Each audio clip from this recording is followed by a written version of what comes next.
asking me things I don't know.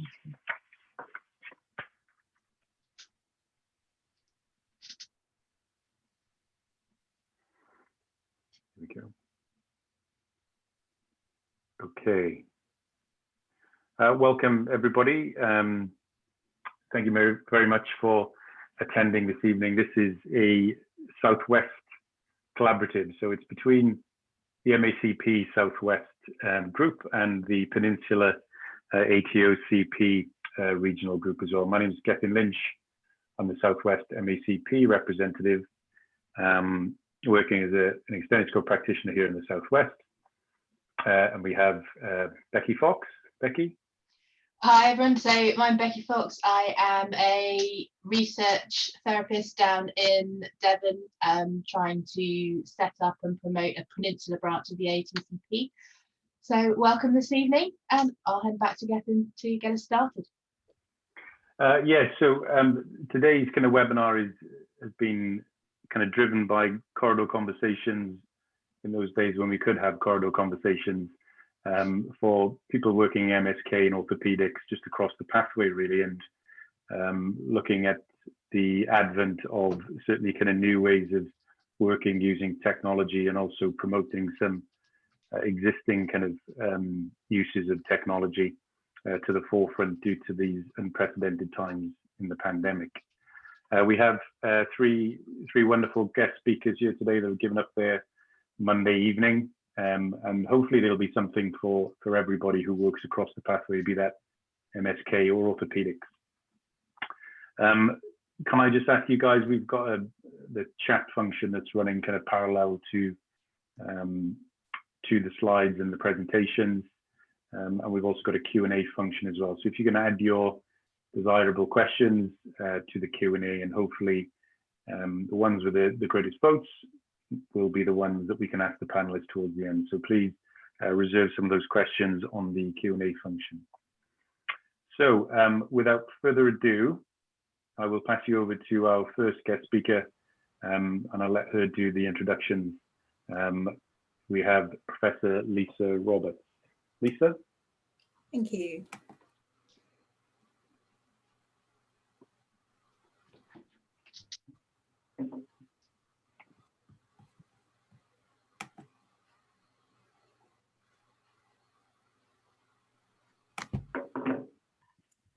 Thank you. Are the slides up okay? Yes. Lovely, thank you. Well, welcome everybody, and thank you very much to the MACP and the ATOCP for inviting me. It's an absolute pleasure to be part of the panel this evening and to share some thoughts about communication in remote consultations. So for those who don't know, I'm a clinical professor of musculoskeletal health down at the University of Southampton. And I also work clinically as a consultant physiotherapist in the musculoskeletal outpatient department, so in secondary care at Southampton. And my main area of research is around communication during clinical encounters. And I guess like many of you, in our department last year, we adopted online consultations during the first lockdown. And when I look back, I would say at breakneck speed, without training or without time to think about whether we needed to really change our behaviours or practice in this virtual new world. And as a department, we had a long way to go, because at that stage we were still using paper notes. So that was a sort of catalyst to the work that I'm presenting tonight. So in my bit, what I want to focus on is to really think about how we build rapport, especially at the start of a consultation, to think about how communication differs to the in-person consultations that we used to do. Think particularly about issues of consent, which are different when you go into the patient's world rather than them coming to you. Thinking about interruptions and active listening, reassurance, and then I'm just going to touch on offering advice and thinking about how we sort of close a call. And if it's been a long day and you find yourself starting to wander, then a lot of the content of what I'm covering is covered in a paper that we've recently written for musculoskeletal science and practice. And I guess although this paper was prompted by the service changes, I think it's really important to just highlight the direction of travel in healthcare pre-COVID. In 2014, the UK's National Information Board argued the need for a different kind of health service, And they described it one in which traditional outpatient consultations will become increasingly obsolete. And if you look in the 2019 long-term plan, digital enabled primary outpatient care will be mainstream in the NHS within 5 years. And although there might be different opinions about all of that, technology really does offer us a fantastic range of possibilities, and we'll be hearing about that tonight. Now, I just wanted to sort of start by thinking, what are the determinants of a good consultation? And Lerham described them back in 2006 as patients being taken seriously, being given an understandable explanation about patient-centered care, reassurance, and being told what can be done. And these are still very current now. So how do we make that happen? Well, as a healthcare professional, when you see someone for the first time, it really is important to establish rapport. And there are 3 things that are all going on at the same time. The first is what you say, so the verbal, what words do you use when you greet the patient? How do you actually introduce yourself? Then there's a second bit, which is the how you say it, which is the prosodic features, or sometimes called paraverbal. So that's things like the tone, the pitch, the volume, the rhythm. You've only got to think about how you might read a poem, for instance, and that would highlight the prosodic features. And then you've got the non-verbal features, such as whether you're smiling, the posture, the eye gaze, the facial expression, etc. Now, obviously, if you've got a platform like Attend Anywhere, the patient will be able to see you. You might be on the telephone, in which case, obviously, they won't.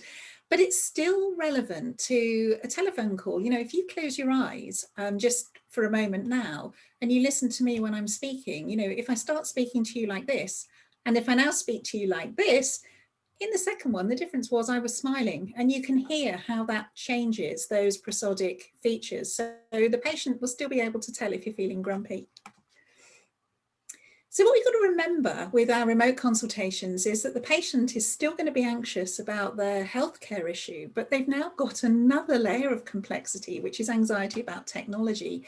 And just as our technological skills are evolving, so are our patients.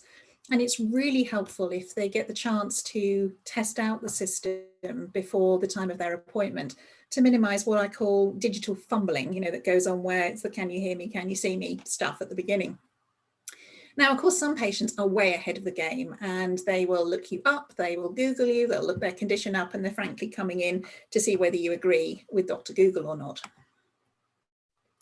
So what I want to do is to focus on communication skills to help us think about how we deliver these complex interactions. And I've put it into a sort of 12-point plan. Now, this really is just a composite of our experience of telephone and online calls through Attend Anywhere. And we've put it into a transcript that's neither perfect, it's not meant to be, and it's not designed to be a script because there's no sort of one size that fits all. But it just really is a prompt to think about those key interactional features that will be part of your consultations. So what I've done is I've organised it into 22 turns over 3 slides. And if we start off, you can see here, I'm really going to focus on the physio that's actually speaking in blue, who starts obviously in turn 2.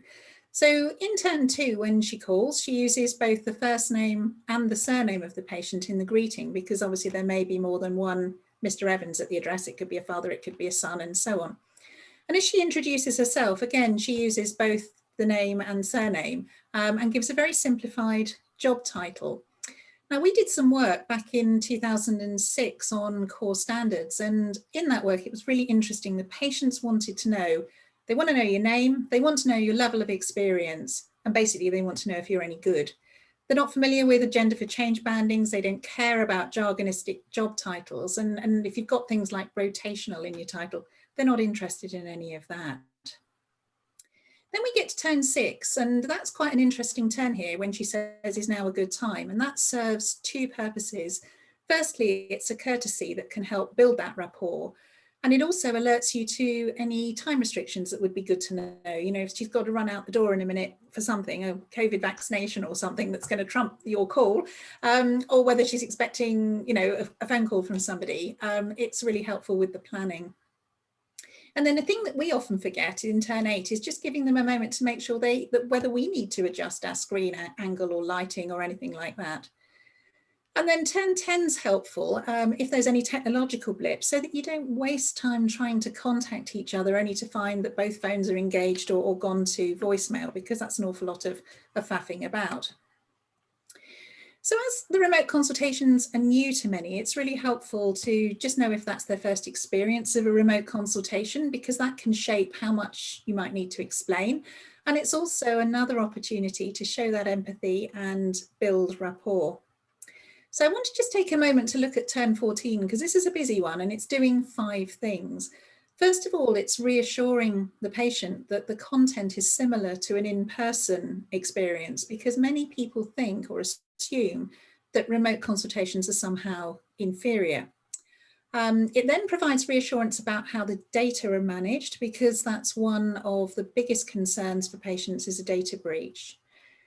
Then there's a moment where she's gaining express verbal consent, and this is different from the face-to-face appointment, and we'll look at that in a bit more detail in a minute. She uses it as an opportunity to signpost that if you hear tapping on the keyboard, it doesn't mean that you're not listening. And then finally, it provides an opportunity for the patient to go and get anything that they need. You know, in my experience, it's been glasses, it's been pen and paper. On one occasion, it was somebody said, can my partner come and listen?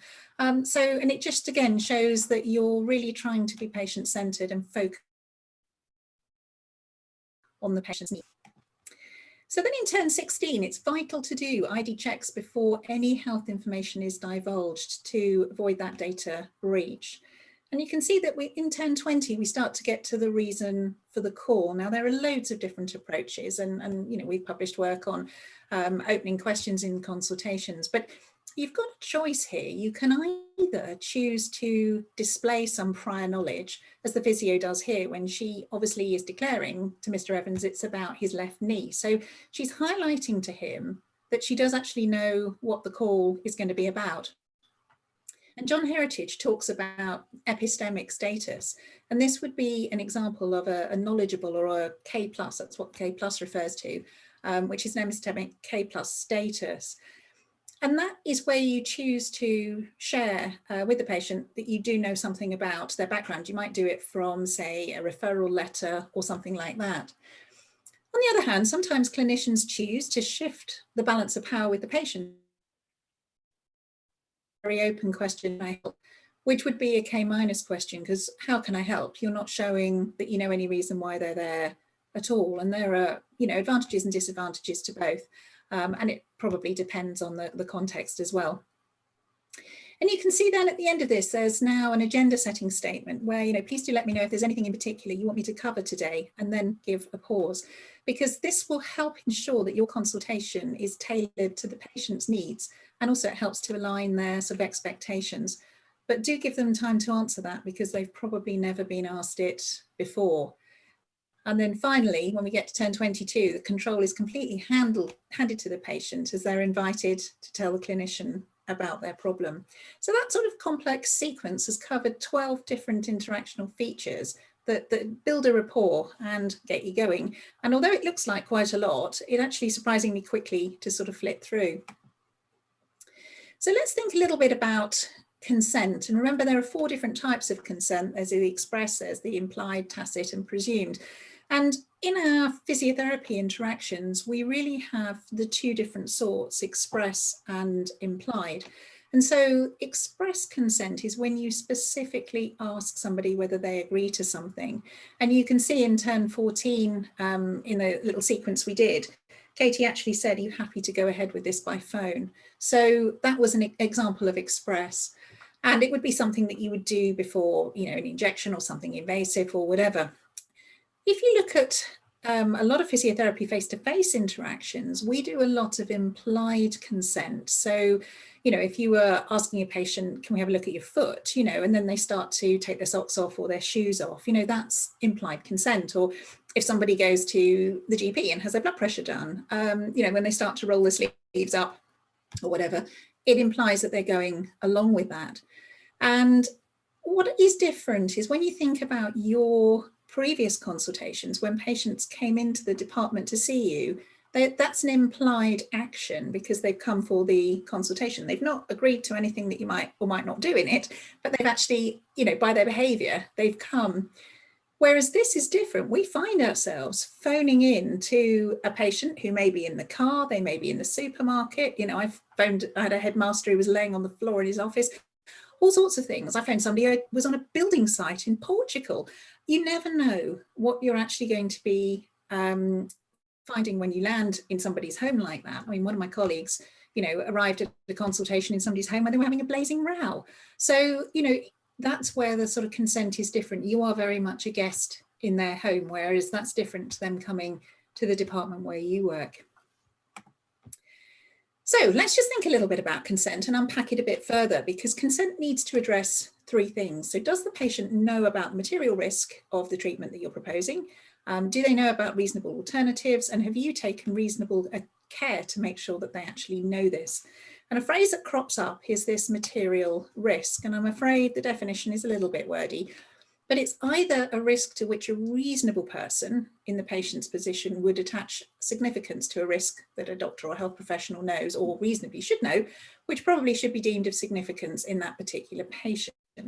So what that really means is that the patient's entitled to decide the risks that they're willing to take.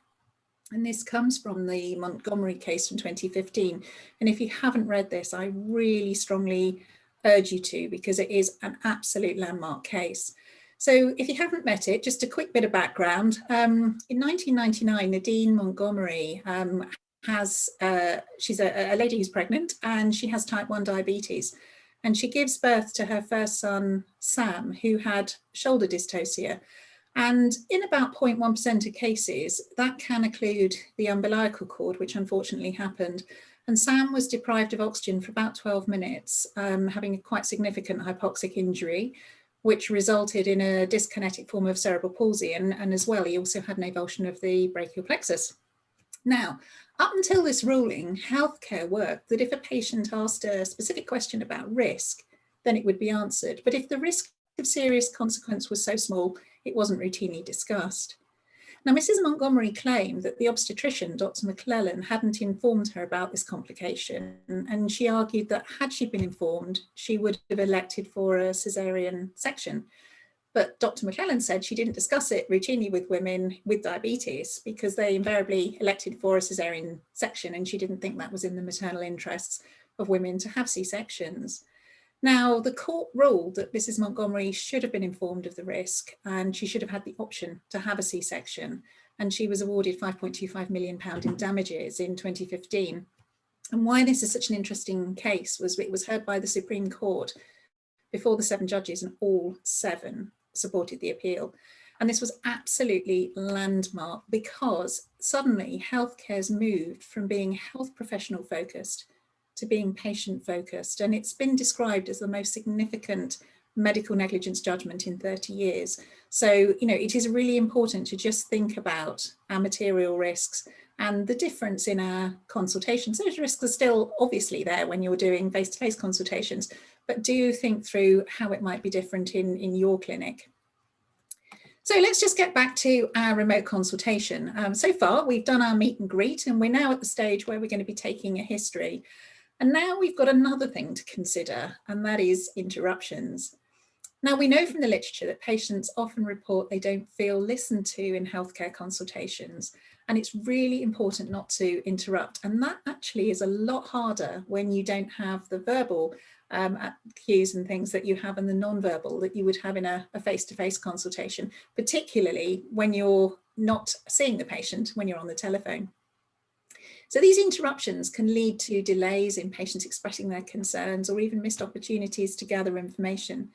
Now, you've got 2 different sorts. You've got the overlap, which is when a person gets a bit overexcited and finishes another person's sentence.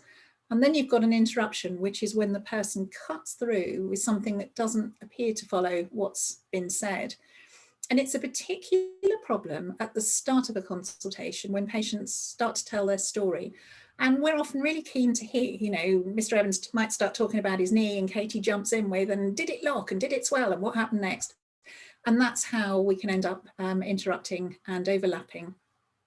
Now, we know from the literature that doctors have been shown to cut in after only 23 seconds and interrupt half of their patients in general practice consultations.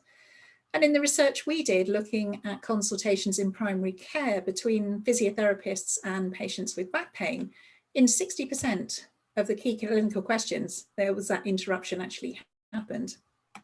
And Faye Barrow and I looked at this. This was part of her MSc degree, and we looked at more than 15,000 turns from these consultations. And we found the physios were 7 times more likely to interrupt than patients. And I have to say, especially females and more experienced physios. But before I get shot, let me just move on and say, if you want to see the data for that, it was published in the Journal of Communication in Healthcare a couple of years ago. It's worth remembering that the letters for listen also spell silent. And that's even more important in the virtual interactions because it's very difficult sometimes to judge when someone's about to finish speaking. And I don't know your experience, certainly mine, you have to really concentrate to think, have they finished? And to give a bit of a pause, otherwise you can overlap or even appear to cut through. Now, there's lots of different ways that you can show that you're really listening to a patient. And, you know, a great way when you finished your history taking is to say, you know, before we have a look at your knee, is there anything else that we haven't talked about that you think is important and want to raise? And why it's so important to give the whole agenda to the patient at that moment was it helps to prevent any what we call doorknob concerns. And that's a phrase that came about when people went to see the GP and they had their consultation and they were just leaving and they had the hand on the doorknob as they were going out the door and said, by the way. And the by the way was actually what they'd really been concerned about and had come for the consultation. And work done in primary care shows that on average, patients come to a GP appointment with 2.1 agendas. And you think that's in a 10-minute surgery interval. So you imagine the number of things that our patients can come with. And it's really important to get that out before you spend time, you know, looking at the knee or whatever, so that you know how much time you've got and how you're then going to shape the consultation to meet their patients' expectations. So with remote consultations, it's a real skill to think about how we offer advice, however frustrated we might be feeling. And there are times when we can feel really quite direct. And clearly, in this case, it's a skill that needs to be mastered. So I'm working with one of our clinical specialists at University Hospital Southampton. Here she is, Lisa Osborne-Jenkins, and she's looking for her PhD at how we offer advice to patients. Notice the word there, it's about how we offer rather than give advice. And it's always worth asking the patient, what do they know already? You know, can you tell me about ways to manage your knee pain and what else you'd like to know? And wait for that invitation before we just dive in. And, you know, one of the things you might like to try in clinic tomorrow is to just have a listen. If you hear your colleagues offering advice, you know, physios, we're so keen to help and we're real fixers. And as we move into the world of being enablers, actually, it's really interesting to listen how people dive in as they start to give advice. What's also important is that second check to ask how the advice has landed, because that can save you a whole lot of grief later on. Really interesting, just with a question like, you know, can you tell me how this might be able to fit in with your day, or do you see any difficulties trying this? So that, again, you're getting that feedback from the patient, which can be really, really helpful. I'm just going to mention a little bit about reassurance, because this is a very exciting area of research where there's quite a lot of new stuff coming out. And, you know, giving appropriate reassurance can be very tricky. And for many of us, it's a skill that we still need to work on. But there's sort of 3 stages to it. And the first is acknowledging the patient's pain and distress. And then secondly, it's about being supportive, but avoiding negative language or unhelpful analogies. I'm sure some of you saw the fun and games on social media last week about donuts and slip discs. You know, there's really some analogies that can be less than helpful, shall we say. And then it's about giving an appropriate explanation, including whether or not it's a good prognosis, or there's no serious underlying pathology, or whether it's to stay active or whatever. Now, it's reported there are 2 main types of reassurance. There's the affective or emotional, which is thought to create rapport and sort of show empathy. And then on the other hand, you've got the cognitive or informational reassurance, which is what provides explanations and education. And if you want to read more about this, Tamar Pincus is fantastic. They published, her team, a systematic review in pain in 2013, reporting that there's support for the notion that cognitive reassurance is more beneficial than the affective, because it actually has a greater impact on outcomes. And the same team in the British Journal of General Practice in 2015 found that both affective and cognitive reassurance were valued by patients who felt understood and sort of in that turn were better able to understand their pain. But the explicit giving of information was the key thing in addressing their concerns about their pain, and that may help manage expectations and is more likely to have a positive impact on outcomes. So just worth thinking, how do you offer reassurance, and what sort of, which side of the scales are you mainly on? So as we move on to think about closing a call, again, this can be quite challenging because the usual format of sort of turn taking is suspended. And you often hear people say, have you got any questions for me? And it's quite interesting because in the States, you know, that very much signals that the consultation is coming to a close. And that's where a lot of this work has been done. And Robinson and Heritage found that if you change the anything else to something else, so, you know, do you have anything else you want to ask me? Do you have something else you want to ask? Actually then made quite a difference in how people came forward with raising concerns or whatever. Because it's a bit like the phrase, you know, how are you today? The stock answer is fine. Do you have any questions for me? No. So it's negatively polarized to prefer that kind of no response. Whereas if you say, do you have something else I can help you with? Or do you have something you'd like to ask me? That sometimes takes people a bit by surprise, but it actually favors a yes response, and people are more likely to raise things. Another thing you might want to think about is that concern-seeking questions are preferable to question-seeking. So do you have some concerns about anything we've discussed today? Particularly if you've had, you know, quite a difficult consultation or perhaps some more difficult information to give to the patient. Then we need to think about the closing offers. You know, as you come to the end, are you going to be sending them information or links to a website, or is it that they might be having, you know, an educational package that they'll be receiving by email, or whatever it is? You know, how are you going to make sure that they've got the information that they need? And it's really interesting in those closing stages to listen for some really subtle displays of dissatisfaction.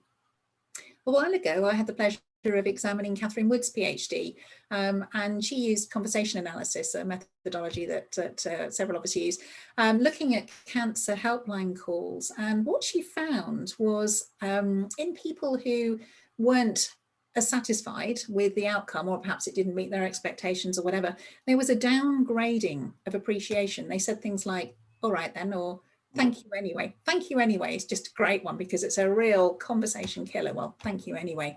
It clearly means I'm not at all happy.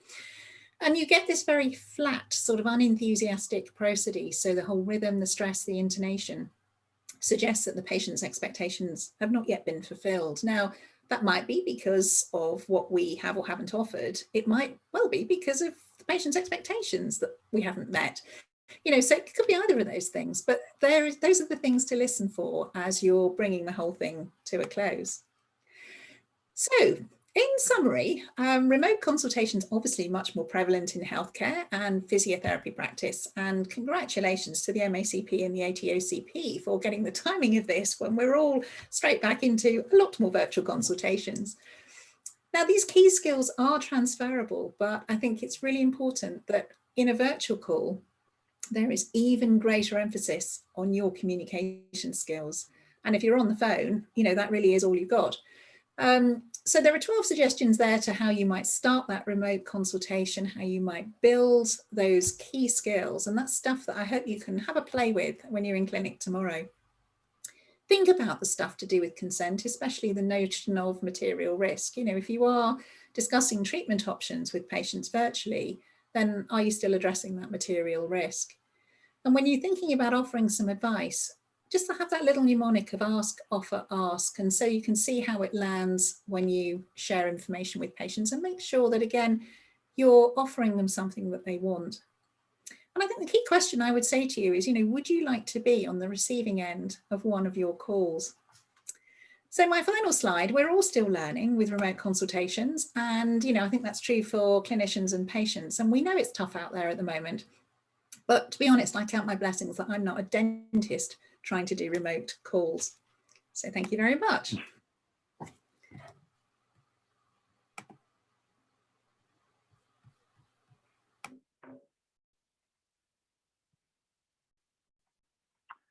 Hi there. Thank you very much, Lisa. I was just conscious of not interrupting you then. Thanks very much for those insights from your research. Hugely important kind of take homes for us to hopefully practice in clinic tomorrow.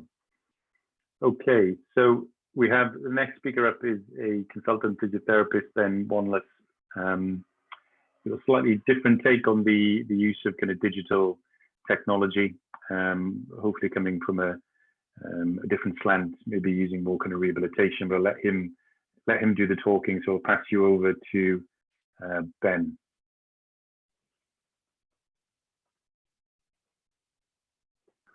Thank you, Geffen. I'm just going to share my screen.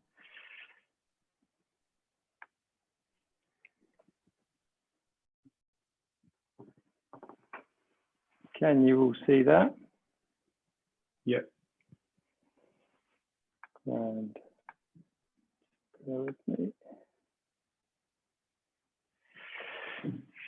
Oh, that cut the right side of the screen off for me. How's it for you? It's fine here, Ben, thank you. Okay, good. So yeah, my name's Ben Wanless. I'm a consultant physio at St George's Hospital in London.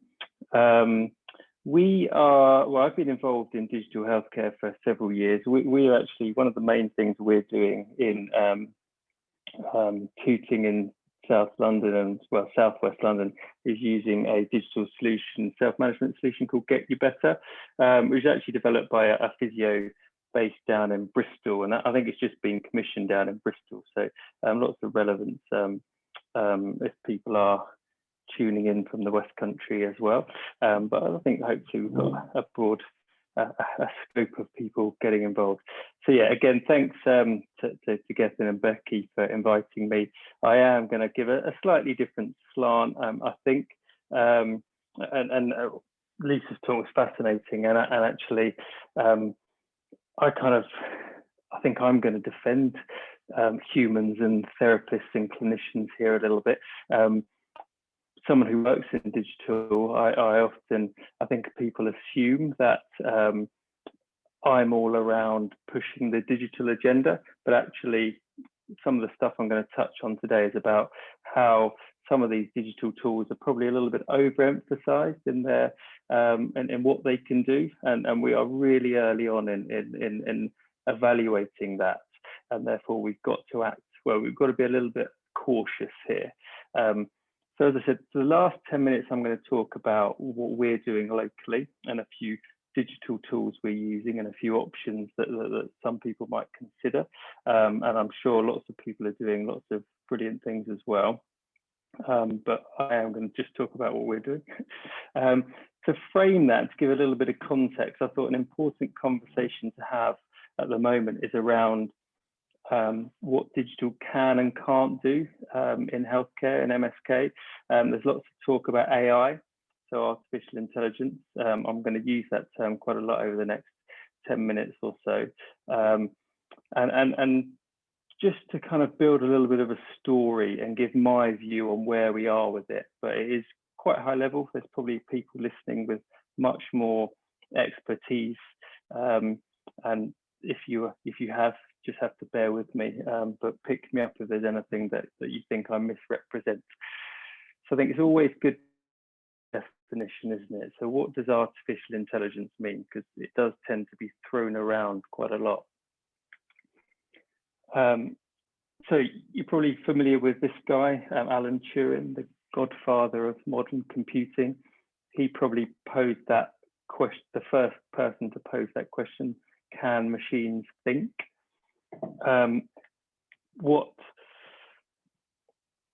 An important part of that history was a conference back in 1956 where a bunch of computer scientists got together, essentially based on the conjecture that every aspect of learning or any other feature of intelligence can, in principle, be precisely described, that a machine can be able to stimulate it. And from there, lots of things kind of developed, lots of themes came out of Dartmouth.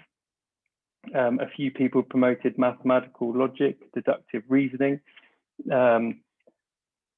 Others champion more inductive methods, looking at probabilities and uncertainty, whereas others chose to take inspiration from biology and psychology, probably more on the end of what we will understand as physiotherapists. And certainly since the 2010s, there's one approach which has led on from there, collectively called deep learning, and that's become the real dominant kind of area of AI research and development. Very quick summary of what deep learning is. It's essentially, you'll see in that schematic down the bottom, lots and lots of hidden layers of neural networks that sit in between an input and an output, very much like the brain's visual cortex. This video that pops up next will describe, oh no, sorry, that's the next slide. The next slide I'm going to show actually is to understand deep learning, you actually got to take a step back to what lots of people call good old fashioned artificial intelligence. Now, this is what most AI solutions in MSK and in healthcare are driven by, a very simple, what they call perceptron. Looks very much like a axon, I think, which is kind of how it got developed. This video, if it works, will explain neural networks a little bit better than it can.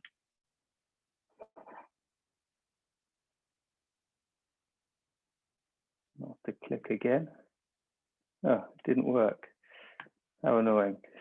If you were to Google that or go into YouTube, you'll get a nice video on what neural networks are. But we'll move on. Essentially, neural networks have developed so much so that the accuracy is quite good. Now that started in about, well, I'll let you guess the year. I've never heard of this movie, but I thought the title was very apt for tonight's audience. If you know what year that came out, you'll know when neural networks started becoming a lot more accurate.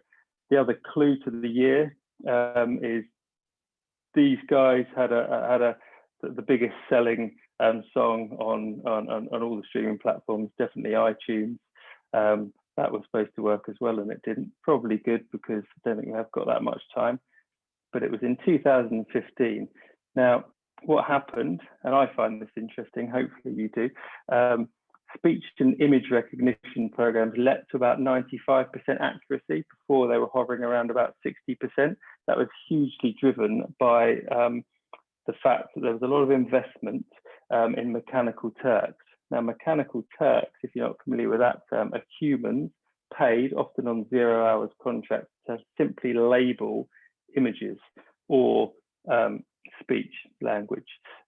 Now, lots of money was pumped into that, but essentially to drive and train these deep neural networks, you needed all these humans to verify and validate that these images were of what they said they were: a cat on a mat, a human on a beach, those types of things. And that was really how the accuracy leapt up all of a sudden. So it's really important just to remember that we relied heavily on humans to get it to that level. So focusing on physio, and in particular MSK triage.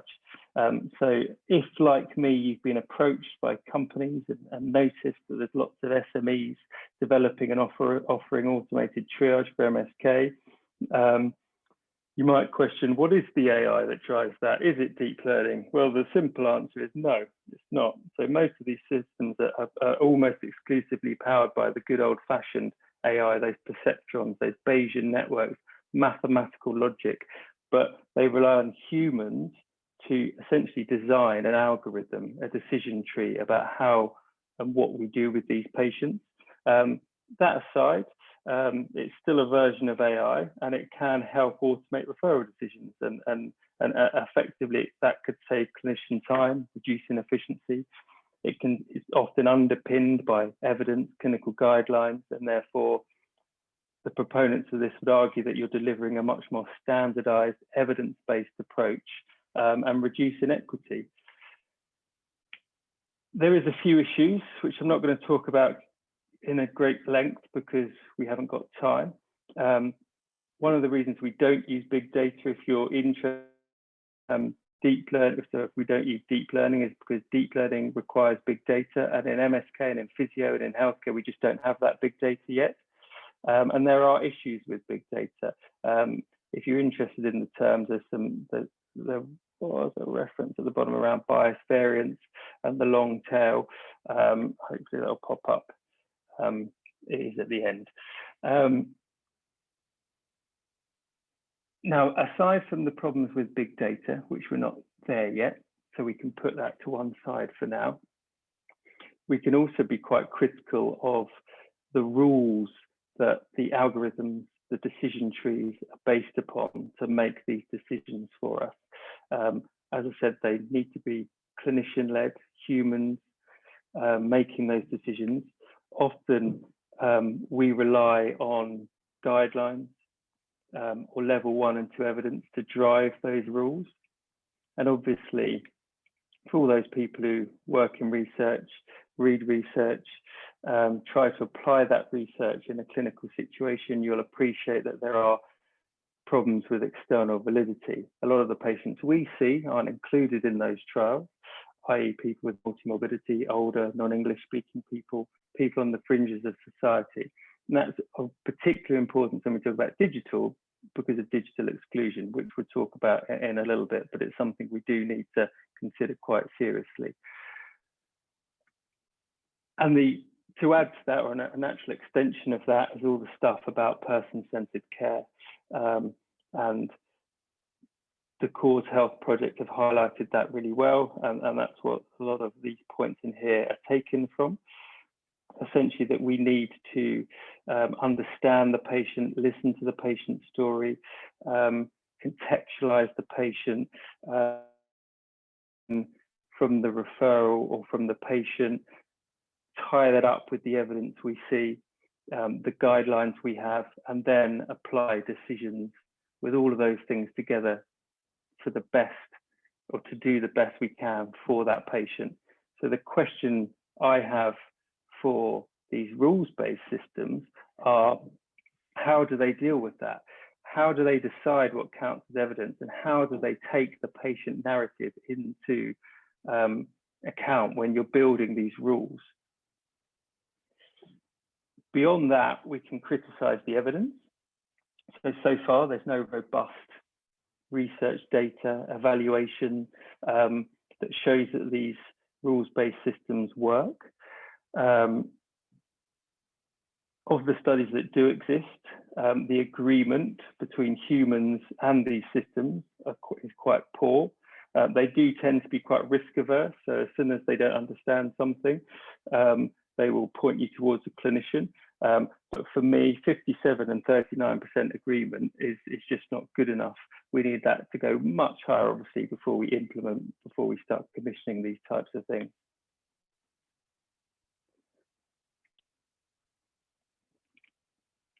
The next thing we probably need to think about is the system ready for it? Some of these systems, they use natural language processing, but we're really at the beginning of this in terms of healthcare. There's a paper there on the top which is looking at a feasibility study to look at that. But the study underneath shows that actually that computers don't understand the context of these sentences, and you can mess up the order and the decisions are the same. So until the computers understand the context, which is essentially going back to the Turing test, we are a little bit away from having a system that can do what humans essentially do now. And there's other questions, isn't there? You know, how about the bigger system? Can these systems cross-reference imaging, healthcare notes? When you triage, you tend to, I'm talking about paper triage, if you've got imaging, you tend to look at it. If you've got medical notes, you tend to do it. At the moment, these systems don't actually look at all of that.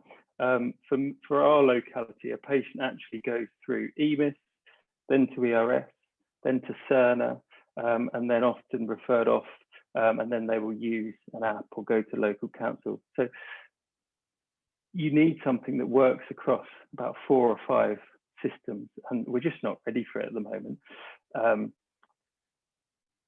The other thing to ask, which comes up quite often, is that these things are tested in one locality, but are they acceptable to another locality? The health landscape is so changeable and clinicians are so different that for what we do in Wandsworth, I don't expect it to be appropriate for someone even on the other side of London, let alone the other side of the country. A couple more things to think about. Digital exclusion. Oh, I don't know why that looks through so quickly. I'm just going to go back to that. So hopefully you all acknowledge this, but it's really well, I suppose, articulated that there's quite a lot of people who don't have access to the internet. And also within the AI systems we use, particularly machine learning, there's really well-known unconscious bias associated with that for lots of reasons that we don't need to go into today. But it's a very specific, it's a very important topic that we've got to think about. Otherwise, we aren't going to end up just amplifying some of these inequalities. So I think the last thing to say about AI in MSK and MSK triage in particular is it safe? So we've got some good rules. We've got GDPR, we've got CE marking, so essentially having a medical device. But the problem is, I know of lots of tools that aren't CE marked and they're still being used because we don't have a strong governance structure. We don't ask those questions. It doesn't have to be CE marked to be used, to be commissioned. And then the last 2 points in there is just going back to the fact that most of these tools, they use human experts to devise the rules. And obviously that is only as safe as the clinician making up the rules. And there's going to be a huge variation across the country for that. I should have warned, I might speed up at some point when I realize that I'm a little bit behind. So one important question before I talk about what we've done locally and the self-management solutions we've started to use digitally is, because I think it's an important question, is does AI need to be equal to or surpass human intelligence before it can perform clinical tasks? Because I think it does. But we are quite far away from that being created, I think, particularly if we agree that human intelligence is multi-dimensional. So it's not just about IQ, it's about emotional intelligence, social intelligence, all those other types of intelligence. Lots of AI is what they call narrow AI, so it can do one specific task, but it can't do lots of different tasks. There's people out there who will say that humans are complex, yes, but computers will be able to do that soon. This guy, Ray Kurzweil, is what they call a singularist. He basically thinks that that's going to happen, and when it does happen, it's going to be exponential, and humans will be left behind. And in 2000, and I can't see that because my big face is in the way, but back in 2002, I think that was, he said that 30 years ago. So we're rapidly approaching that, according to Ray. This guy at Google DeepMind thinks it's going to happen soon, and this old fella thinks it's going to happen very soon. But there are lots of people, including this person. This book has informed quite a lot of the slides in this presentation.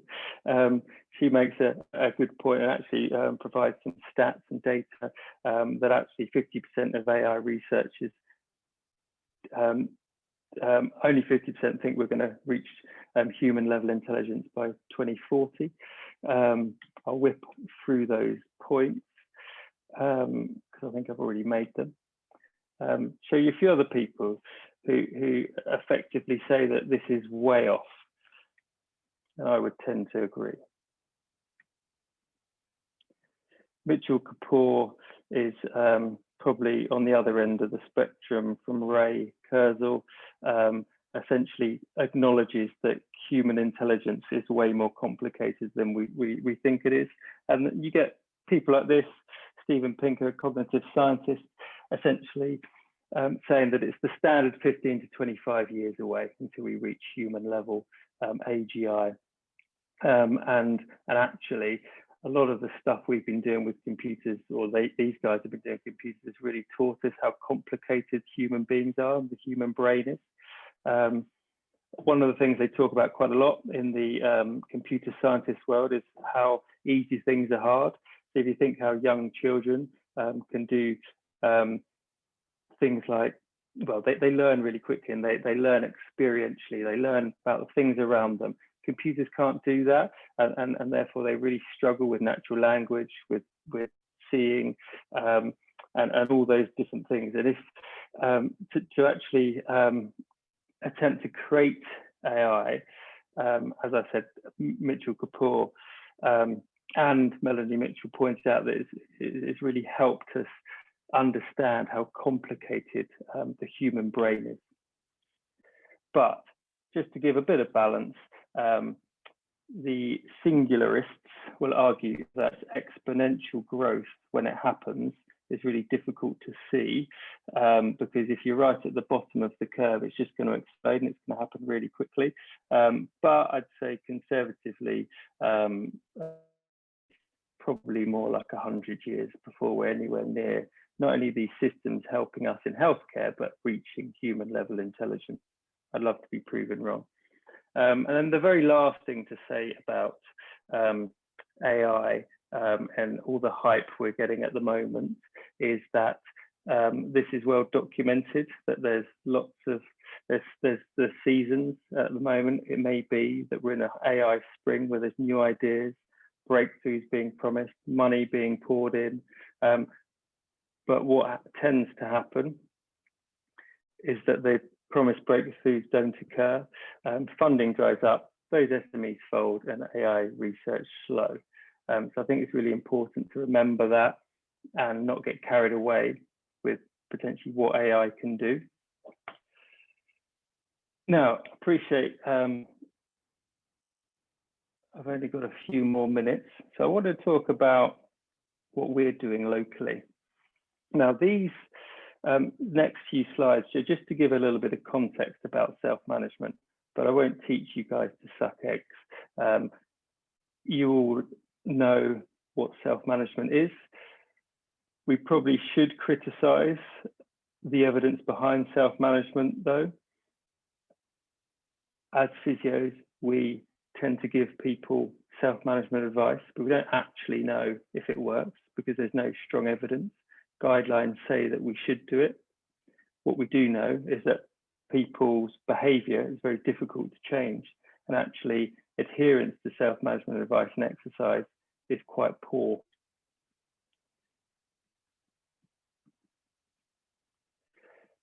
I'm going to whip through these next few slides just in the interest of time, but we'll share them with Catherine and Becky so they can be shared with everyone, just in case you are interested. There is some interesting stuff around behaviour change. A systematic review done a few years ago showed that actually, if you do think about behaviour change techniques and interventions, you can improve people's adherence to self-management and exercise. But what's really important is the communication that we've already spoken about today. That is key. And if we can nail that and somehow work out that digitally, then there may be an opportunity here. So I'm going to just whip through to the slide which talks about the opportunity. This is just essentially saying that there isn't the evidence that we hope, but because the fact that so many people have got mobile phones now, there may be an opportunity. And there's some advantages over digital, isn't there? What a lot of these big tech companies use is behavior change techniques that we don't necessarily associate with behavior change techniques. They look at advertising, don't they?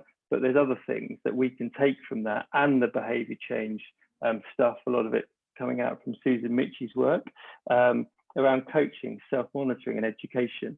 And if you can add to that the remote monitoring, the nudging and all those types of things, gamification, all those types of things, there may be an opportunity to improve people's adherence to exercise. But I would say again that we don't know that yet. It hasn't been tested, it hasn't been evaluated.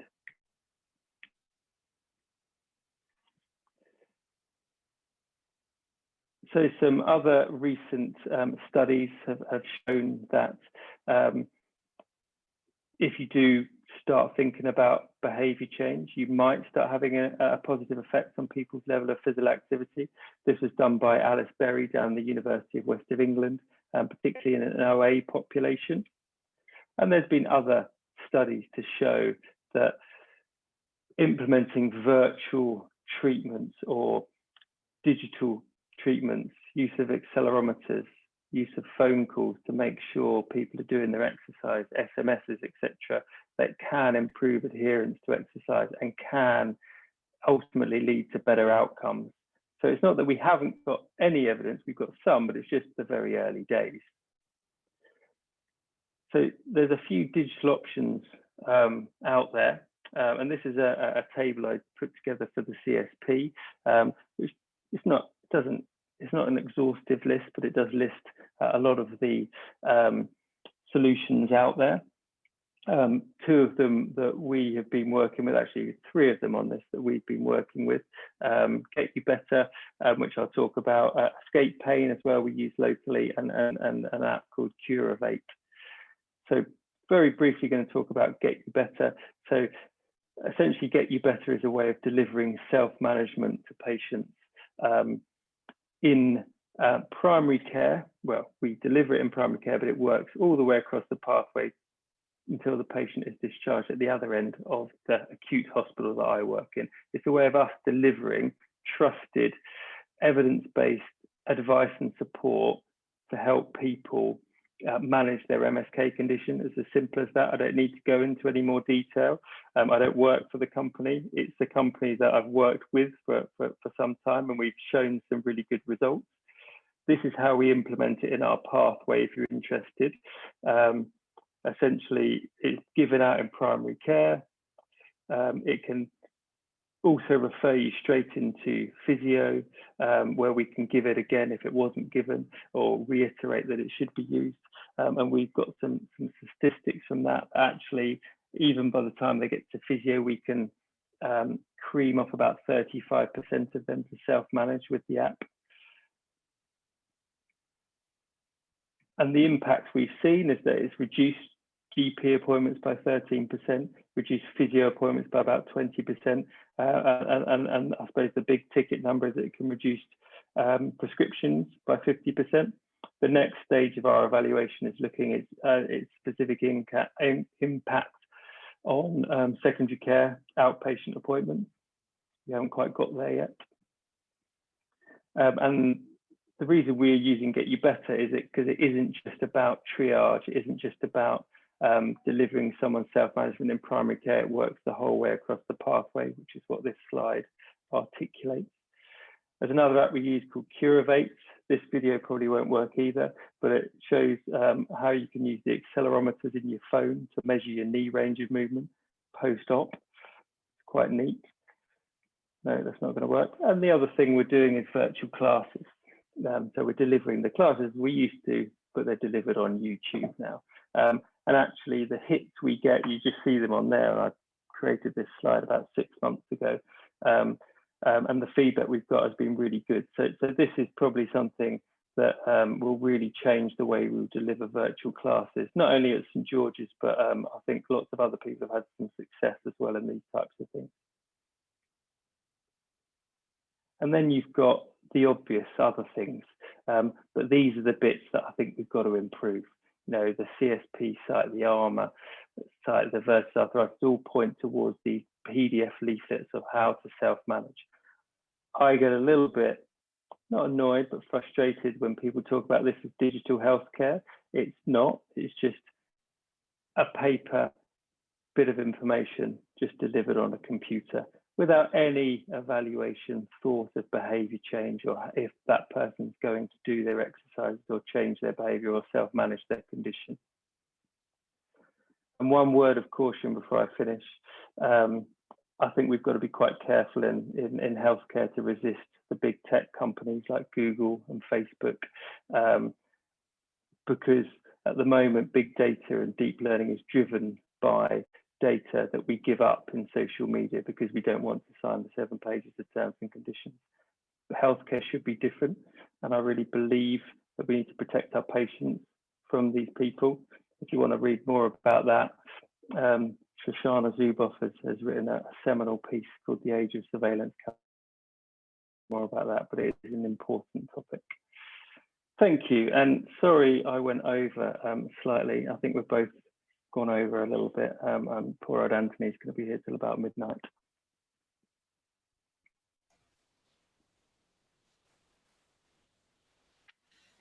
Okay, that's great. Thanks very much, Ben.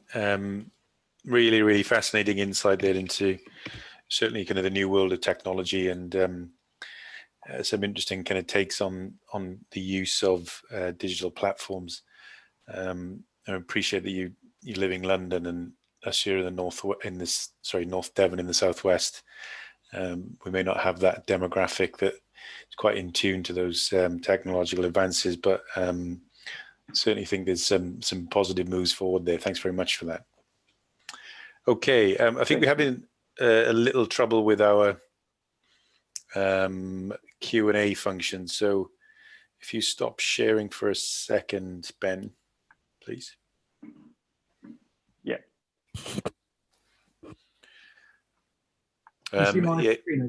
Yeah. So guys, if you've got questions, I think the Q&A seems to be playing up slightly. So if you can post them on the chat, that'll be great, and we'll hopefully have some questions to the panelists towards the end. Okay, so we have Anthony Gilbert up next. Just hand you over to Anthony shortly. Super. Well, thanks very much for the invite, and thanks to Becky and Gethin for organising. And that's really tough double act to follow, to be honest. But you know, thanks to you guys for those brilliant presentations. Just a bit of background on me. I'm currently undertaking a PhD at the University of Southampton. I'm funded by the NIHR, and I'm investigating patient preferences for virtual orthopaedic rehab consults. I'm in my final year and I've just finished data collection, but for this talk, I'm going to be sharing some of what I've found sort of before and during my PhD over the last few years. So I hope you find it useful. I'm a clinical physio by background. Before my PhD, I was working in elective orthopedics. I'm based at the RNOH in Stanmore, and I'm also National Chair of the ATOCP. And I should point out these mind views. Okay, so just to get started, I just want to thank this brilliant group of people on the slide for their support, particularly Carl May, Jeremy Jones, Maria Stokes, and Manos Manzakis, who are my supervisors and also my colleagues and patients at the RNOH.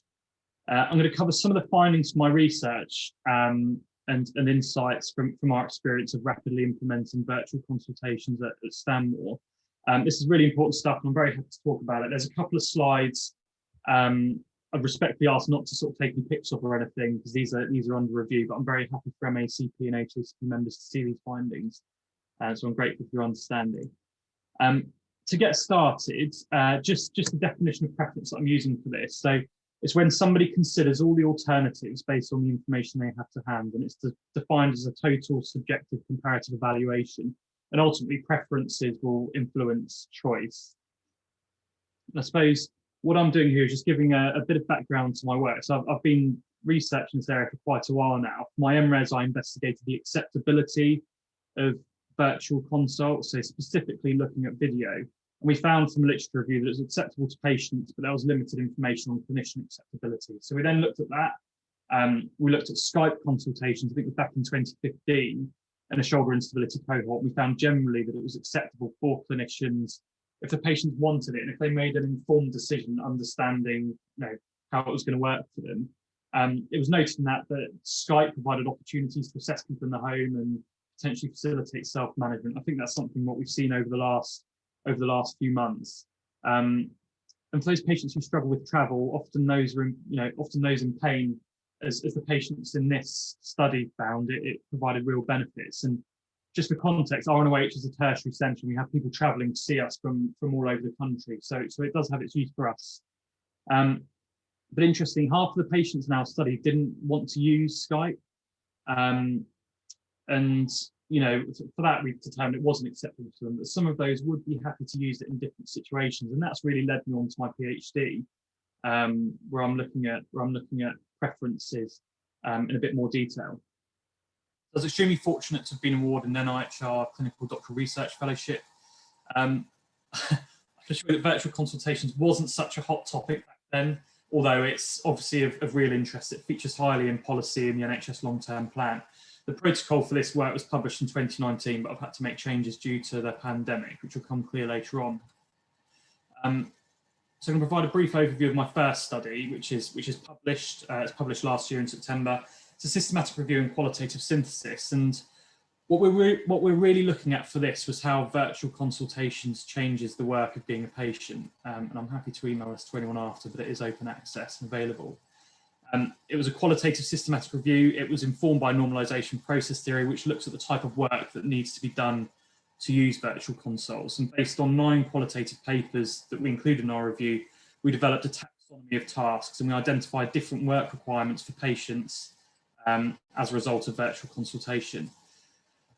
So the different types of work that we sort of organised together. So it's dependent on the consultation requirements, the skills that patients will need to change based on having a virtual call, reconfiguring the processes of getting there, the expertise that they need, the resources they have available to them, that's actually getting to the hospital or not, the time resources they have available, some of the more environmental factors like access to the equipment, the physical setting they have for their rehab, and then the impact on interactions. And Lisa's covered some of that beautifully, and how that might differ virtually to what it would do face to face. So it's different for us, but it's also different for patients too.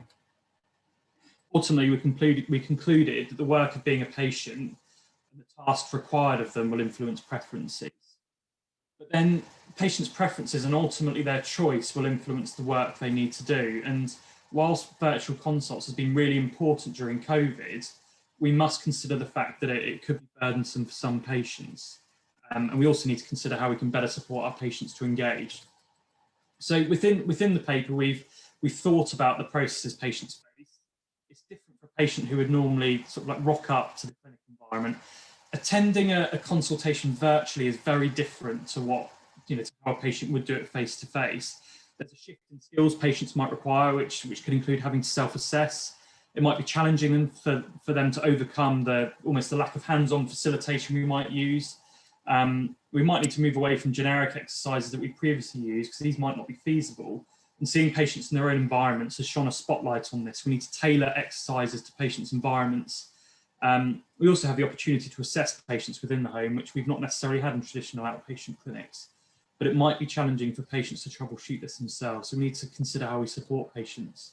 We have an opportunity to make it easier for patients to access care, particularly for us in tertiary orthopaedics. Have patients travelling for several hours to come and see us. And I think what we've had over COVID is the opportunity to suss where virtual consults might work for our patients. And it might be more suitable for those patients who've got limited time or have got multiple demands.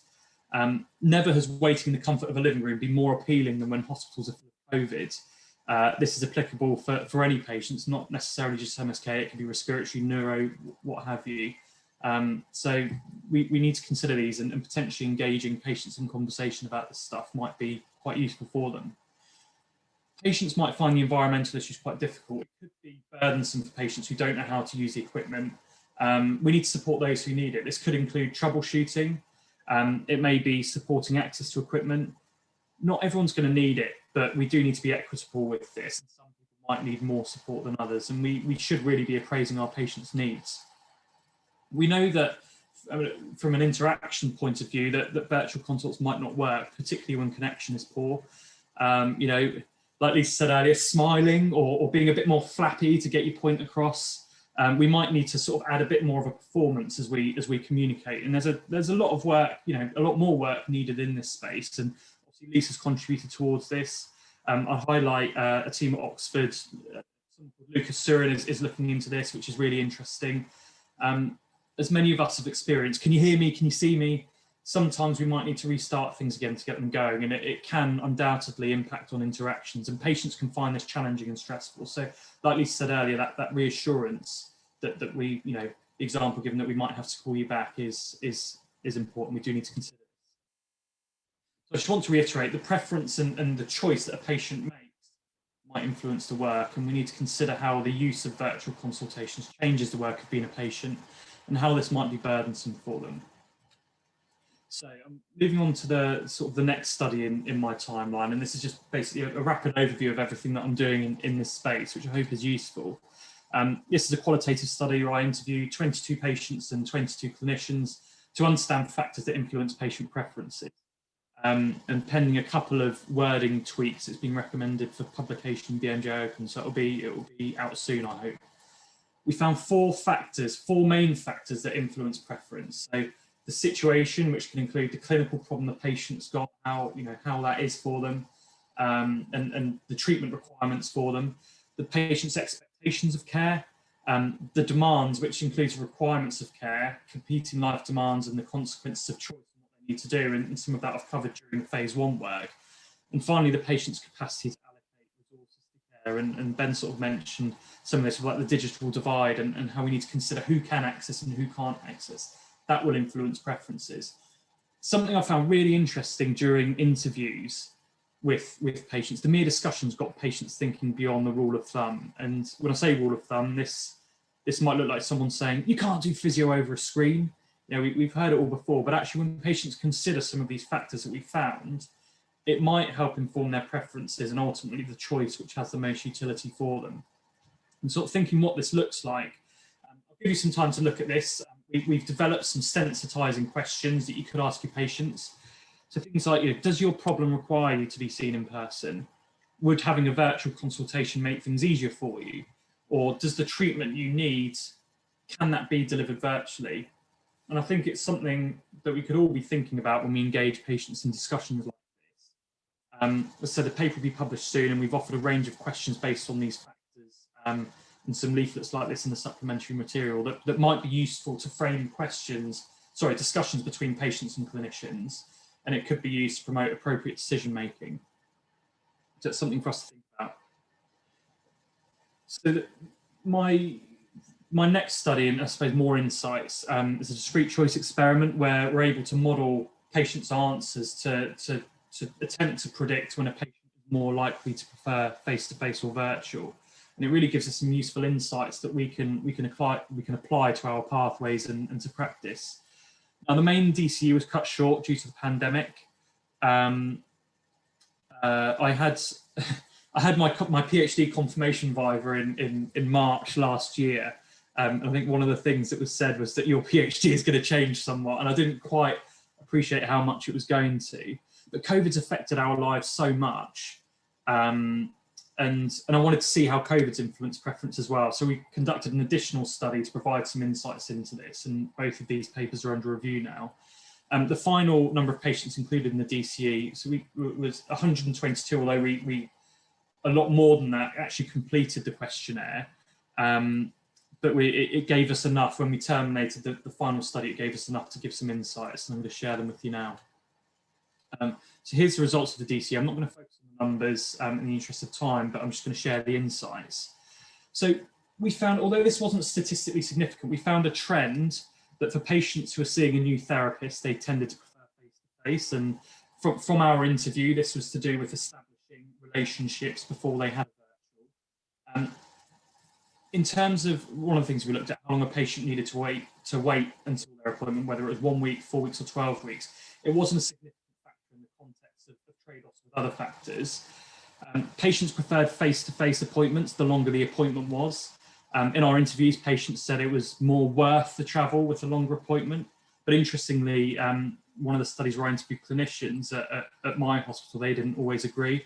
I think particularly those short appointments when there's technology issues, this can be quite problematic for clinicians, particularly if you've got a stacked diary and back-to-back patients.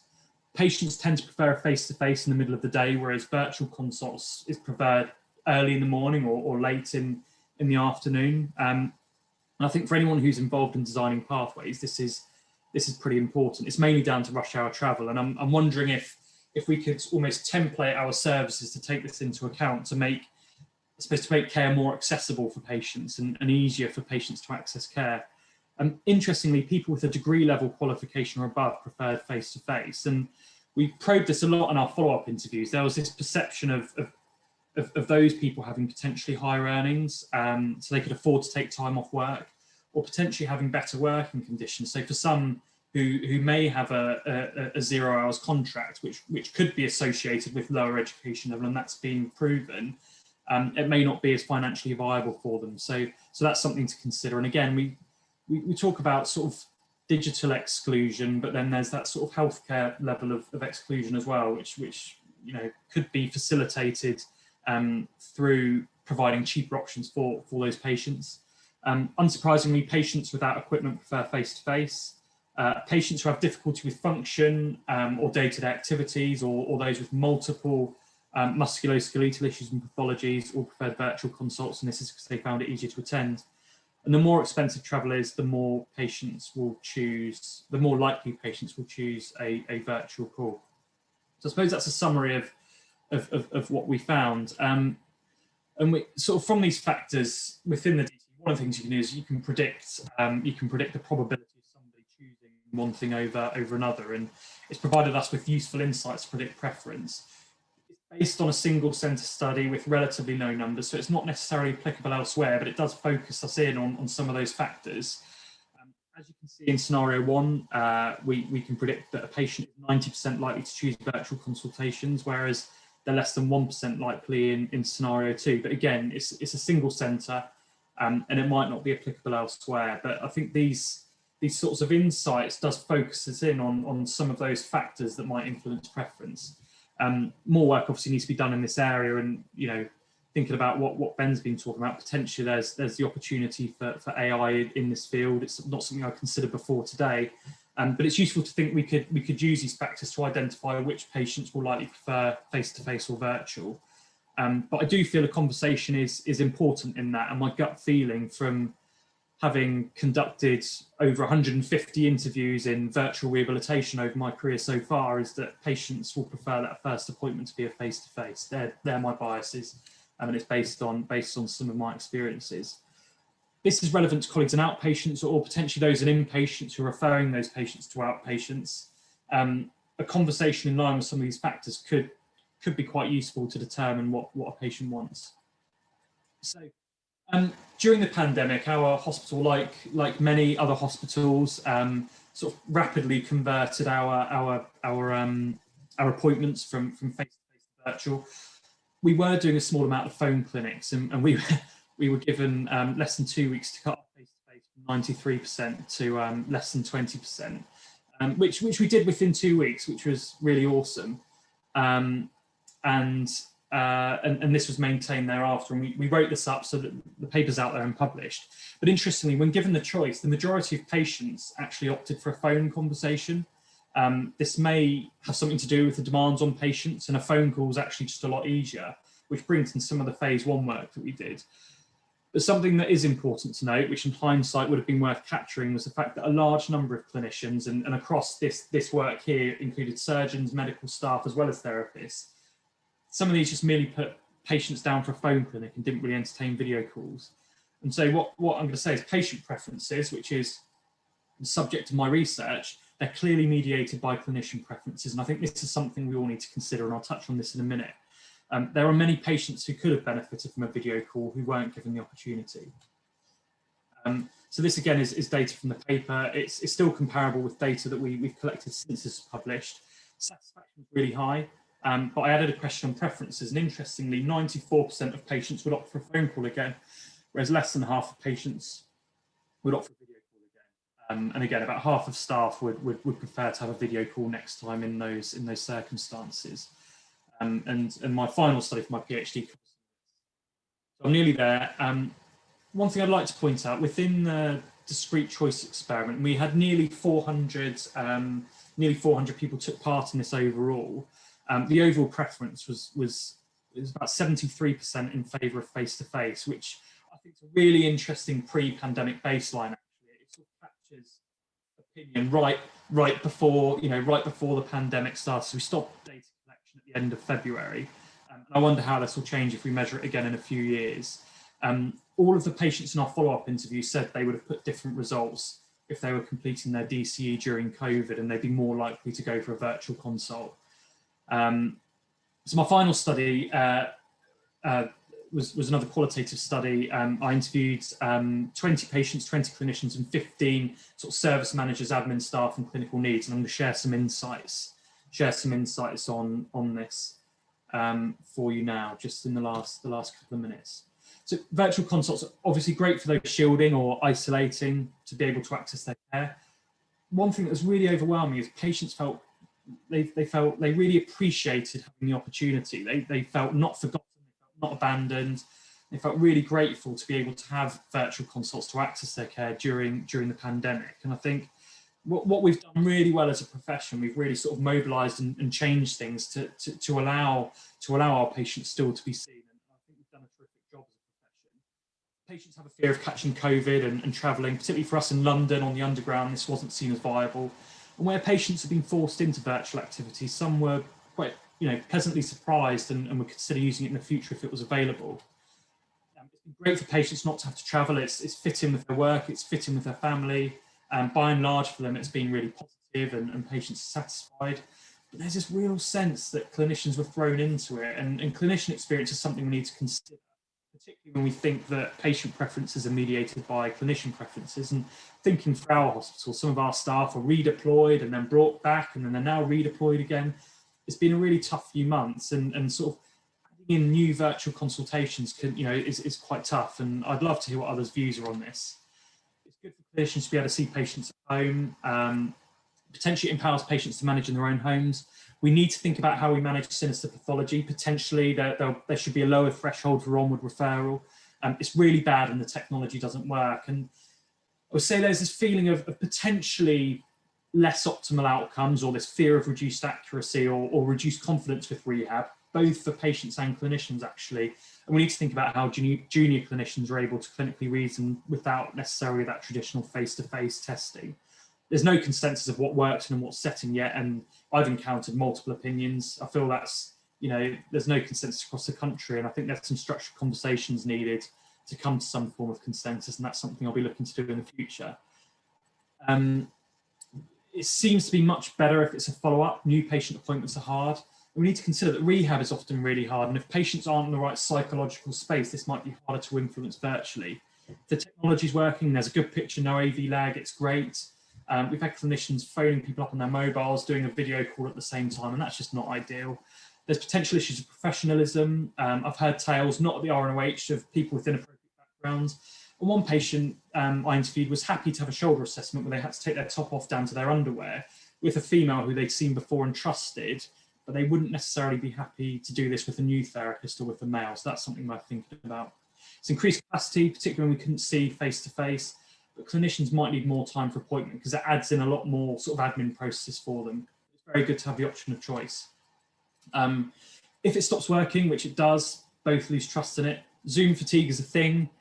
We've seen an increased DNA rate, which is really interesting. We're seeing more patients are potentially forgetting their appointments because it's less intrusive. They don't need to travel in.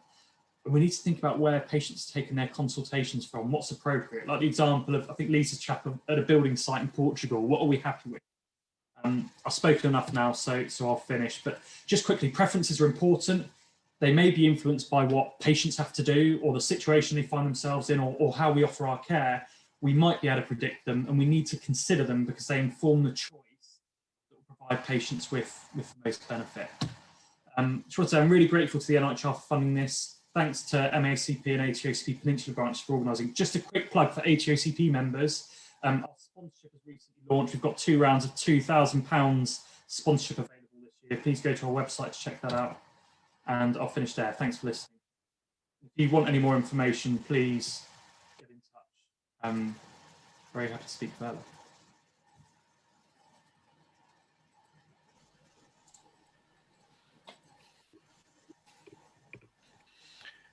Okay, thank you, Anthony. Some really interesting takes from your research there. Good luck completing that in the future. We'll get the panelists back in the room. Guys, here we go. And then we'll have Ben in as well.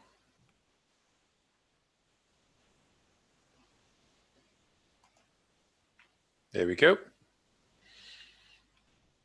Okay. Well, firstly, thank you very much, guys. Oh, Ben's gone again. Where's he gone? There we go. Okay. I had my laptop plugged in because I'd lost a bit of juice. Okay, so thanks very much again. You know, some wonderful talks there, and certainly some food for thought. I think it's, like we said, it's a really topical thing, and you know, we're all, I guess, even from an organizational or a leadership perspective or boots on the ground clinicians, I think we can all take something from today's talk. So thanks very much for that. We have some really interesting questions thrown at you guys. So we hopefully won't keep you too long. I appreciate it's kind of coming up to 9:30. So we'll get you off. We'll get you off shortly, back to beds. We have one question. I think this is to the panel. So quite an interesting questions to kick off. So how did COVID change acceptability of digital health? And are we in danger of moving too fast without addressing risks? Who'd like to take that up first? Anthony. Yeah, and I think it's such an important question, isn't it? I mean, just speaking from my own point of view, my work's been saying, what do you think? What are your preferences? And overnight, we literally went to, we don't care about your preferences. If you want care, then you need to do it virtually. And it was just so fast. It was so fast.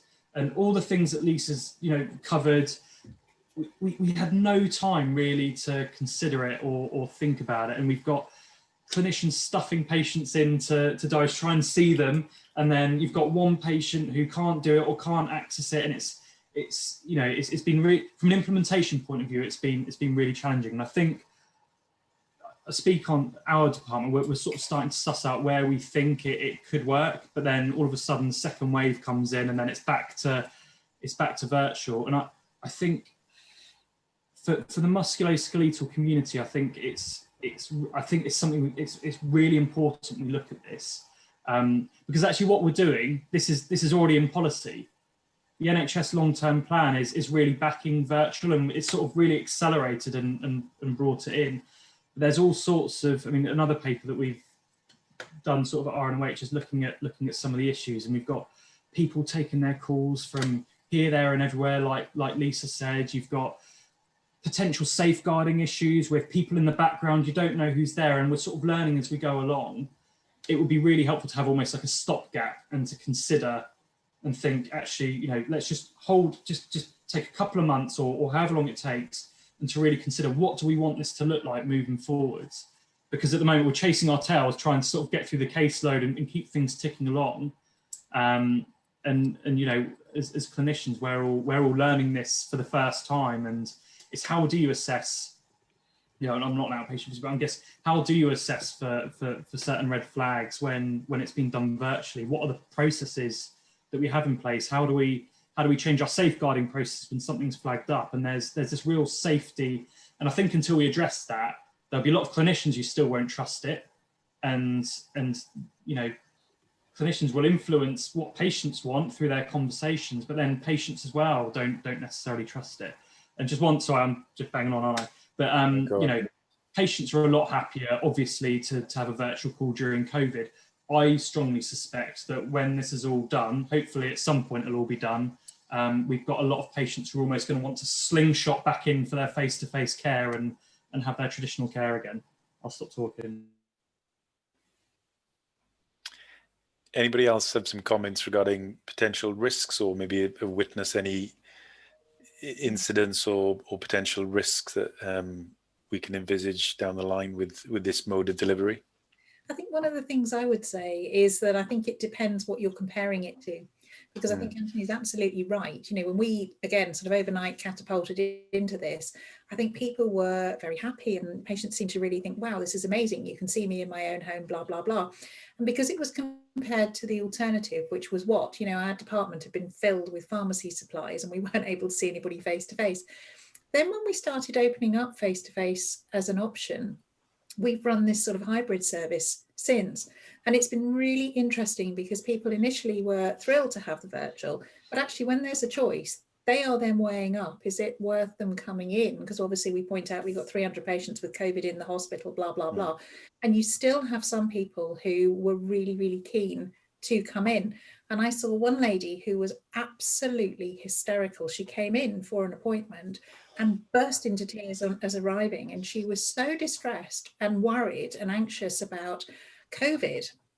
And when I sort of started to explore that with her, you know, this was somebody who was going out, they had 2 cars, going out in a car and not going out for 3 or 4 days until going out in the other car, making sure it was clean. They were actually bleaching all their shopping. They were taking all their clothes off at the doorstep because they were so terrified of COVID.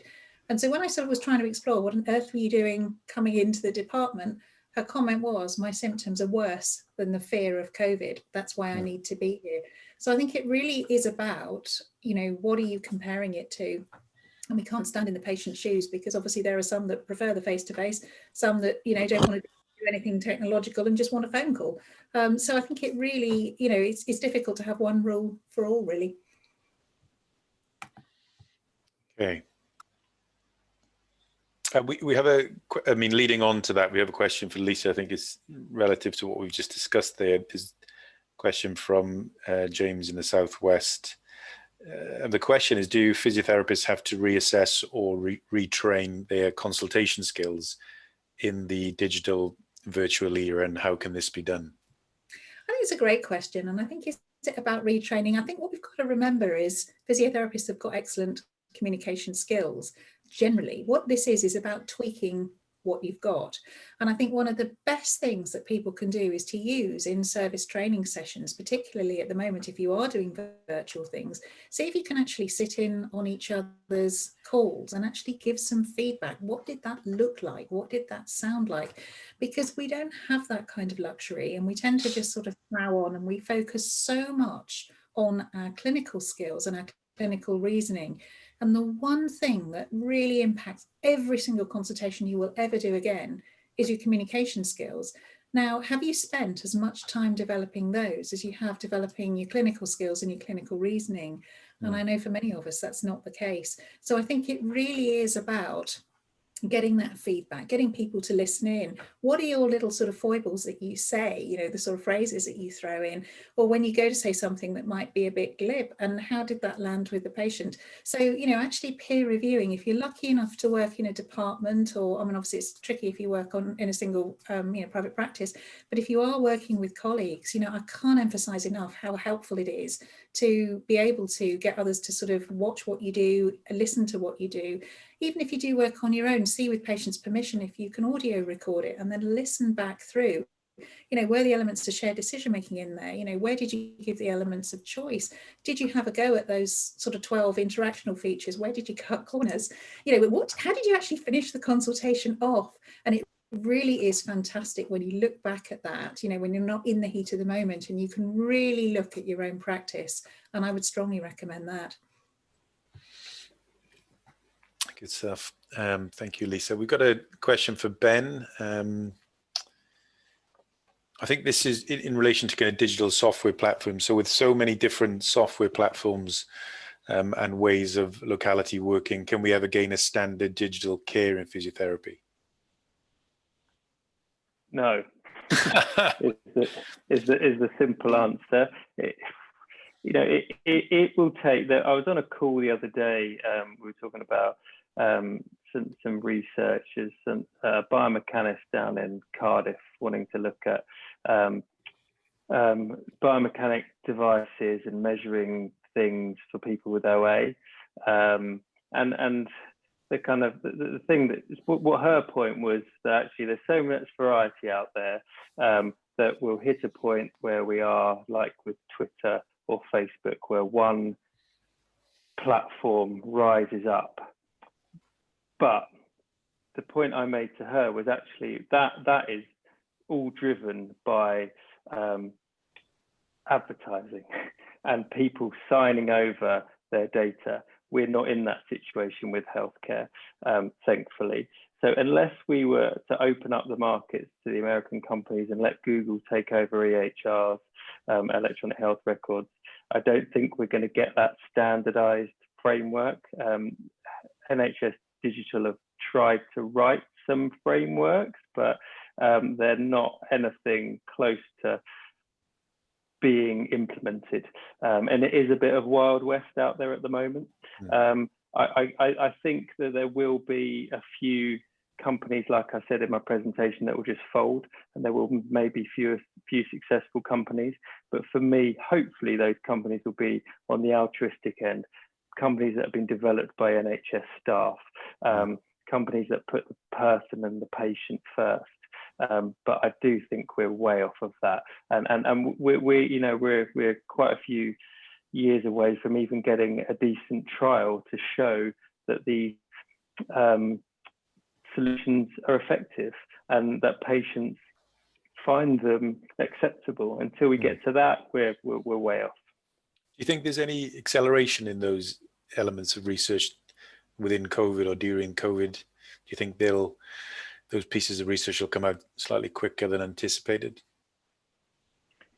I do, because there's a bit more money around for that, particularly kind of funding research around that. And interestingly, we applied for a grant a couple of years ago, wanting to do an RCT on an exercise prescription bit of software, but the people we applied for, they weren't interested in RCT because it was going to take too long, and they wanted to do something much quicker and dirtier. And actually we didn't want to, because we were like, well, actually we don't want to do that. We want to do more of a robust evaluation, and we want to look at a qualitative piece. So as long as the kind of people funding it get that, then I think, yeah, I suppose the answer is it'll probably be sped up a little bit, but not hugely. Yeah, okay. Becky, any questions coming in on the chat? Comments about the need to coordinate with other healthcare professionals. So we're not trying to solve all these solutions in a uni-professional manner. Just a very good point. Oh, hold on. Yeah, there's more coming through as we speak. How are people managing with recording from online platforms to evaluate outcomes and satisfaction? So that's around how do we gather big data, almost, I suppose, around our patient outcomes and things, and that move towards being able to do more big data and physio. If anyone listened to Sally Lamb's introductory talk in the virtual Physio UK.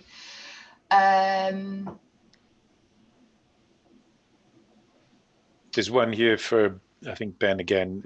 Have you noticed a change in the uptake or acceptability of the Get You Better app in the last year, as everyone's become more used to virtual care? Yes, we have. And I nearly kind of carried that on from the first question. Yeah, ultimately was that so we pushed it a bit more because of COVID, and people seem to be more acceptant of that. So we saw our prescription rates go up a little bit, so that the amount of times the GP give it out, but also people accessing it from the GP websites, because we popped it up on GP websites as well, so they don't have to go to their GP. But the biggest thing we saw was the activation rate changed.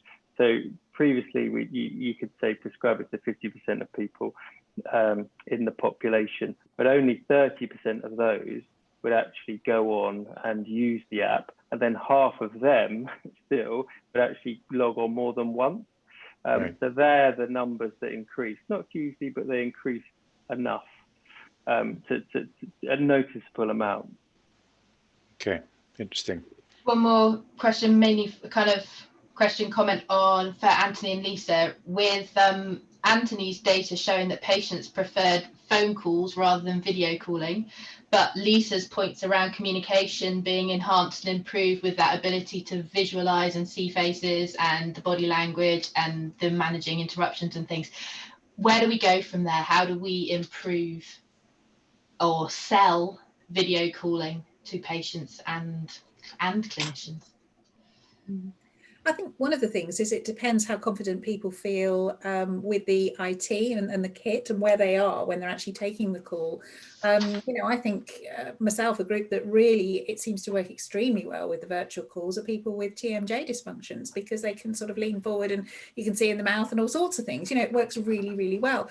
But it's not quite so straightforward, if you're trying to do that on the telephone.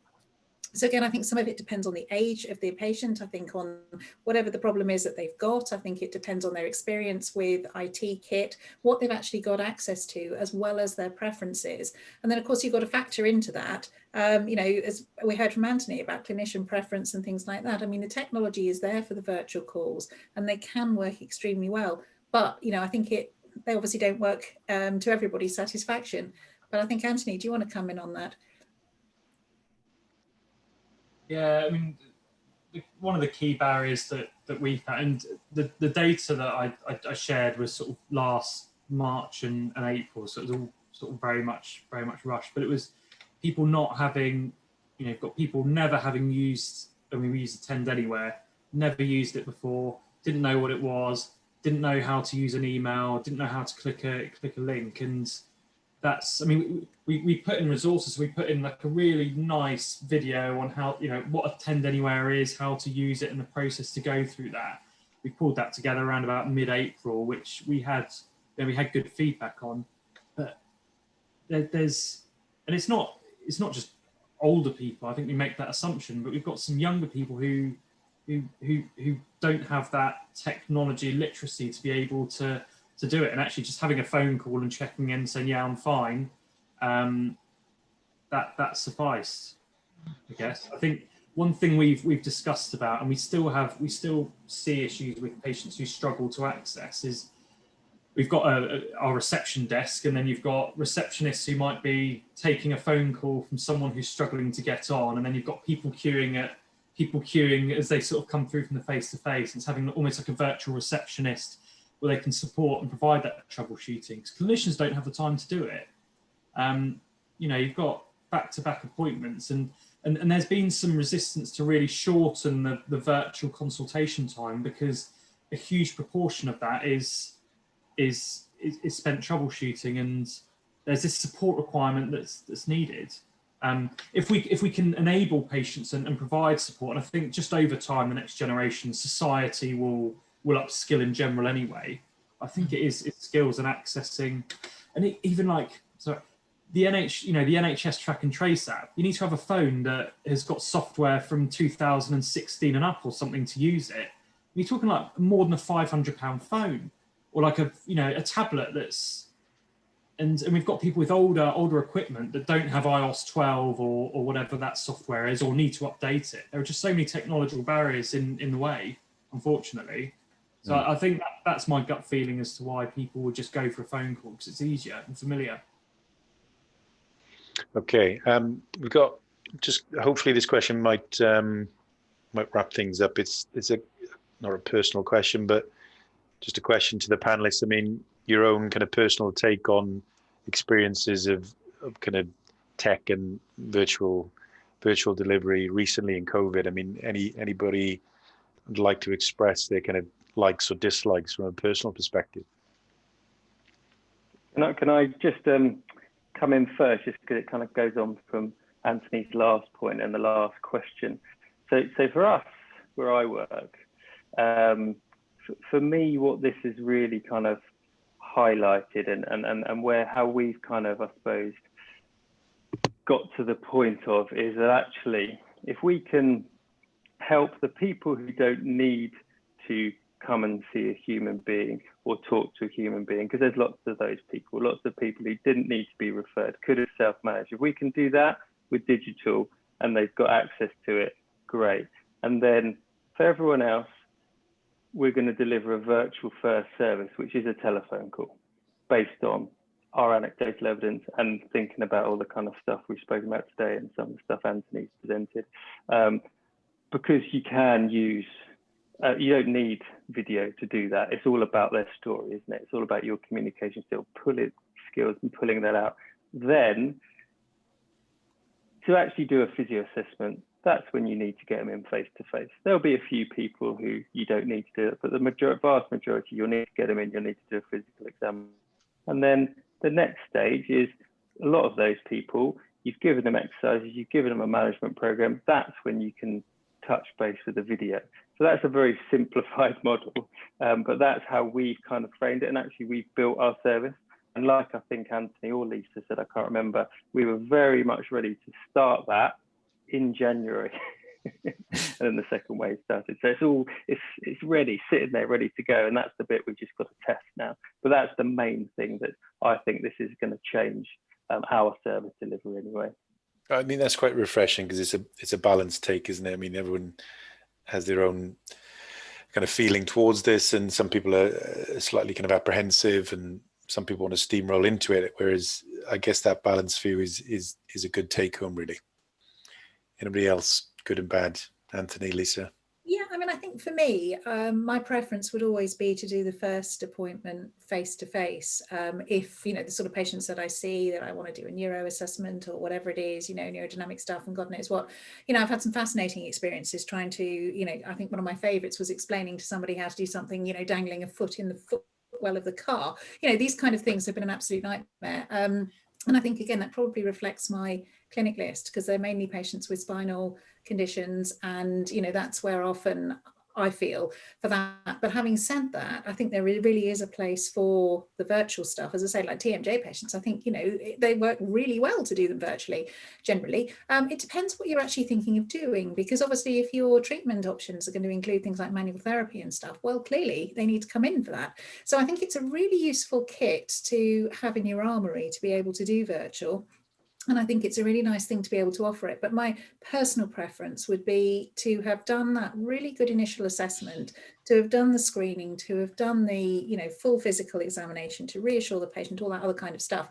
And as you're sorting out with them what the plan is moving forward, if that could be done virtually, well, great, you know, that's fantastic. But it depends what the sort of treatments are likely to involve. And I think where I'm anxious is this idea of going straight to sort of virtual, because I think there's so much, if you do a really cracking assessment at the beginning, you can really shorten the number of treatments you need. You can reassure the patient. You may not need to see them again if you get the first bit right. But I think if you cut corners at the beginning or things don't work well or whatever, what happens is, and we've all had it, technology fails or whatever, you end up booking them back in again. So, you know, is that efficient? So I think, you know, for me personally, I would rather see a face-to-face first appointment and then to kind of take it from there. But I realise that's different to Ben, but that's what we're all about. Mm. So you got 1-1 now, Anthony, so you've got to be careful what you choose here. So I think I'm probably more erring towards Lisa's approach, I would say, but I'm saying this very much as someone that during this time I've not been treating patients virtually. My research has been on that, so I will point that out. I think what we found, or certainly what my colleagues have told me during interviews, is that when they've not had that first appointment, they might make the assumption that things are progressing quite well, but then we've had a few anecdotal stories of somebody walking in face to face for the first time, and they're like, "Wow, I did not know that this was happening." And I think you miss some of that normal assessment you do when someone's walking in or taking their jacket off, and not necessarily that formal assessment, but some of that stuff that I think is really important.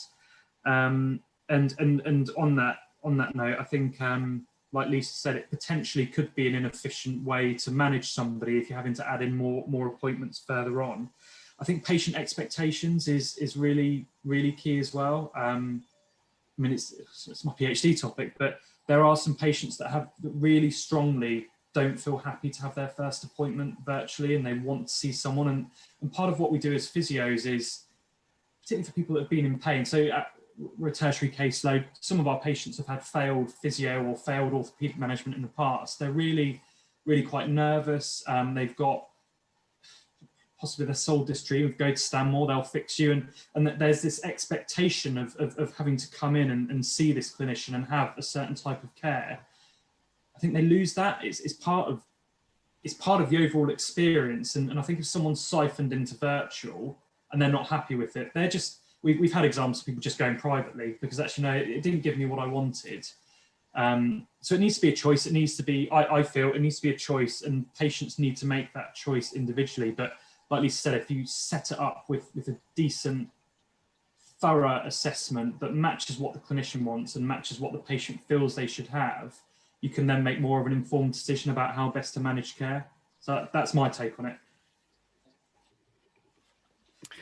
Excellent. I think that's a good point to finish on. So, I mean, really good debate and discussion, guys. I mean, really topical as well. So thanks again so much for giving up your Monday evening. So I'll let you get back to your families and homes now.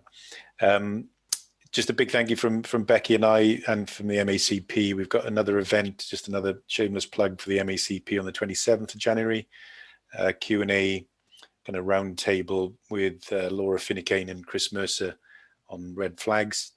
So that's a good one to tune into. That's the Southeast Group regional event. Becky, any shameless plugs? The ATOCP are looking to run monthly evening education sessions on varying topics. So keep an eye out on all the normal advertising points to see what's coming later in the year. Okay, good stuff. So I'm kind of handing over my regional rep post to James Roger down in the Southwest. So I'll be kind of moving on. And again, thank you very much, guys. Really, really interesting, really stimulating. We'll hopefully get these recordings on the ATOCP and MACP website shortly with some additional information, leaflets and so on that you've kindly added. So thanks very much. Right, all. Thank you. Thank you, guys.